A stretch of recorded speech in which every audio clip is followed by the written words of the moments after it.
All of this as we now have some new details on another developing story, as Fox News has learned that FBI lawyer Lisa Page testified that early on investigators could not prove there was collusion between Russia and the Trump campaign. That, by the time special counsel Robert Mueller was appointed. Rich Edson is standing by in the North Lawn of the White House with much more on that. But first, let's get White House reaction, Rich, to the stunning Washington Post report, Kavanaugh's accuser going public with her name and her accusations. Good afternoon, Eric. And the White House is standing by Brett Kavanaugh. This as the woman accusing him of sexual assault has come forward, and she's now detailing her allegations. This is all in the Washington Post, just come out in the past hour or so. It's published Christine Blasey Ford's claims that one night when she and Kavanaugh were in high school, he was stumbling drunk, pinned her to a bed, groped her, and put his hand over her mouth when she tried to scream. The Post reports Ford as claiming, quote, "I thought he might inadvertently kill me. He was trying to attack me and remove my clothing."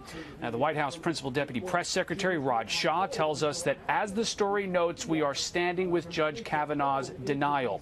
Ford says she escaped when Kavanaugh's friend Mark Judge jumped on them and she ran out of the room.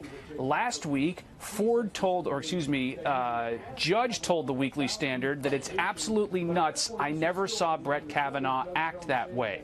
In late July, Ford had sent a confidential letter to Senator Dianne Feinstein of the account. It leaked, and then Feinstein announced last week that she was referring that case in the letter to the FBI. The San Francisco Chronicle criticized her handling of it, writing, quote, "In concealing the accusation she had received in July, according to reports, Feinstein did a disservice to her Judiciary Committee colleagues who might have wanted to determine if corroborating accounts were available, or at least question Kavanaugh about the accusation in a closed session. Instead, Feinstein's colleagues were left in the dark."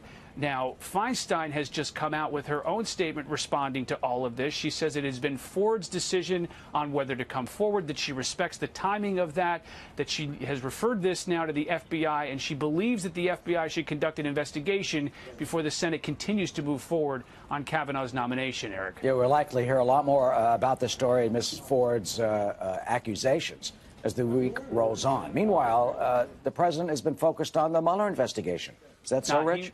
He has, and this also an interview that the House Intelligence Committee Chairman Devin Nunes gave this morning to Maria Bartiromo on Sunday Morning Futures, in which Nunes says he wants to make public about 70 different depositions of what he calls the corrupt officials at the FBI.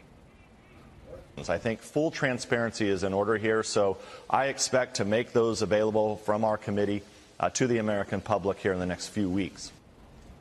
All this as Special Counsel Robert Mueller's investigation continues, and he has just reached a plea agreement with the president's former campaign chairman, Paul Manafort. Back to you. All right, Rich. Thanks so much.